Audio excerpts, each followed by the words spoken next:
Well, we've finally made it to the point that the entire season has been leading up to, and to be completely honest, I don't think anybody had this matchup on their bingo cards before the season began. The NBA Finals have finally arrived, with the 1-seed Oklahoma City Thunder facing off against the 4-seed Indiana Pacers, giving basketball fans some fresh new faces to battle it out on the biggest stage. What I love about this decade of basketball is how parity is thriving more than ever, and new teams are able to prove themselves every season, and with a matchup like this one, we very well may be watching the younger generation of talent starting to take over. In today's video, we will be going over everything you need to know about this finals matchup, previewing how these teams match up with each other, what the strengths and weaknesses of each group are, and then at the end of the video, I will be making my official prediction for who I believe will win it all and in how many games. Before we start though, it turns out a good amount of you watching right now aren't even subscribed to the channel, so if you enjoy the content,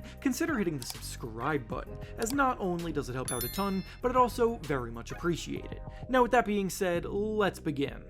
We'll start things off with the 1-seed Oklahoma City Thunder representing the Western Conference in this affair, making their first NBA Finals appearance since 2012, back when they had Kevin Durant, Russell Westbrook, and James Harden as a trio. They're still a franchise in the hunt for their first ever championship, and we may be witnessing the best team they've ever had, so now would be a good time to get that done. To get to this point, the Thunder had to fully embrace a rebuild and do everything in their power to push through the lowly times with patience. They kept their focus on the long view, they made move after move with the intent of maintaining flexibility, while also keeping player development at the forefront, and by doing this, while also instilling an intense culture that at no point encouraged losing even during the tanking years, we now have a team ready to take over the basketball world with a winning culture established and a two-way level of dominance rarely able to be achieved. The Thunder's first of many clear-cut advantages in this series comes by way of the fact that they have the best player in this series in Shai Gilgeous-Alexander. SGA is the winner of this season's MVP award after averaging a league-leading 32.7 points per game, and when you have the best scorer in the game leading an incredibly well-rounded group, it's very tough to overcome that. In the playoffs, every bucket becomes more difficult to convert because the intensity ramps up tenfold, and the scouting reports and game plans become more meticulous than ever. Having the best player in the league when it comes to giving them the ball and having them create a basket out of nothing is vital down the stretch of a close game, and with Shai's combination of elite body control, strong ability to manipulate defenders and draw fouls, pull up in the mid-range over contests and knock down shots, and get to the rim at will, he's proving to the world that he's one of the best scoring talents in the history of the game on this run. As a whole, the Thunder were also a top 3 team both offensively and defensively this season, ranking as the 3rd best offense and the number 1 ranked defense, so their success goes beyond just Shai's scoring prowess. Jalen Williams made his first All-Star game this year not only because of the notable strides he took offensively as a scorer and creator, but also because he's legitimately one of the best defensive talents in the game right now, and rightfully got rewarded for it by being named second team All-Defense this year. One of the biggest question marks has been whether he can be good enough to be a number 2 option for a team looking to win a championship, and there have definitely been some tough outings for him to further push those questions, like his 6-point Game 6 against Denver last series and his 13-point Game 3 against Minnesota in the conference finals, but he has also bounced back every time from those poor nights, and as long as he stays within the flow of the offense, he's a good enough shooter, finisher, and cutter to find himself in positive situations. Chet Holmgren is another very vital contributor to the team's success on defense as one of the league's leading shot blockers whose work roaming the paint, providing elite help defense, rotating wherever his presence is needed, and providing switchability onto the perimeter is the X factor for the Thunder. If they want to hang with Indiana offensively, Chet may need to re-find his confidence in his three-point shot, as he's gone from hitting 38% of his threes in the regular season to just 33% in the playoffs, while his attempts have nearly dropped by half in the playoffs as well, so that is one area of emphasis for improvement.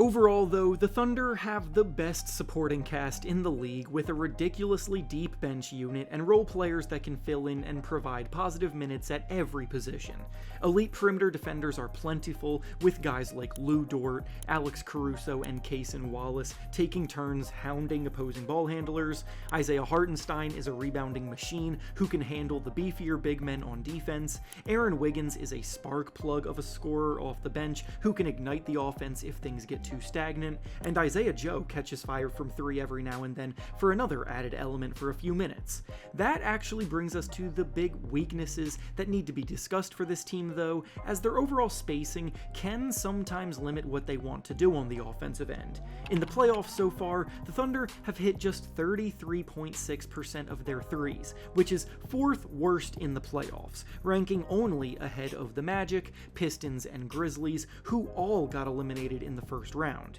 Chet Holmgren's cold stretch from deep hurt in this regard even more because then players like Alex Caruso, Lou Dort, Isaiah Hartenstein, Cason Wallace, and Jalen Williams are all only mediocre shooters at best or non-factors from deep at worst. And that, combined with the fact that Shai Gilgeous-Alexander is not a high-volume three-point shooter either, makes the spacing problems get amplified.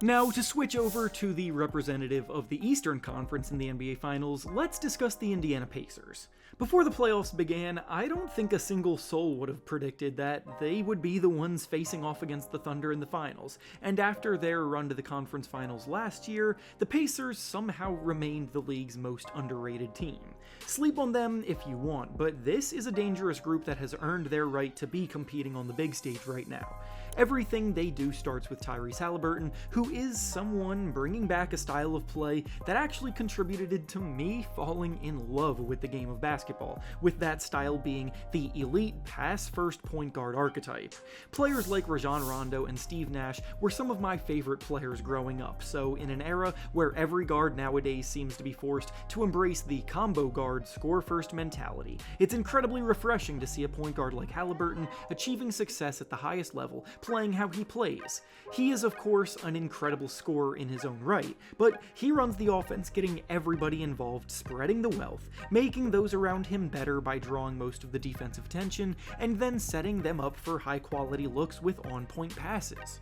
Both the Pacers and the Thunder push the pace and play at a faster pace more than the average NBA team, but the reason why the Pacers offense has been able to take things to another level is because, along with having an elite passer like Haliburton leading the way, they are also a much more dangerous three-point shooting team, spacing things out much better overall. The Pacers have been the best three-point shooting team in the playoffs this year, hitting 39.7% of their shots from deep during this run, and beyond Haliburton, they have an entire lineup of guys that can sink one if you sag off on them. Aaron Nesmith was one of the best three-point shooters in the league this year, hitting 43% of his shots from deep in the regular season. Miles Turner shot 40% from three, Pascal Siakam shot 39% from three, and even though Andrew Nembhard didn't shoot it well during the regular season, he has made 50% of his threes in the playoffs. Another incredibly important factor playing into their surprising success is the fact that the Pacers have also been the #1 ranked half-court offense in the playoffs this year,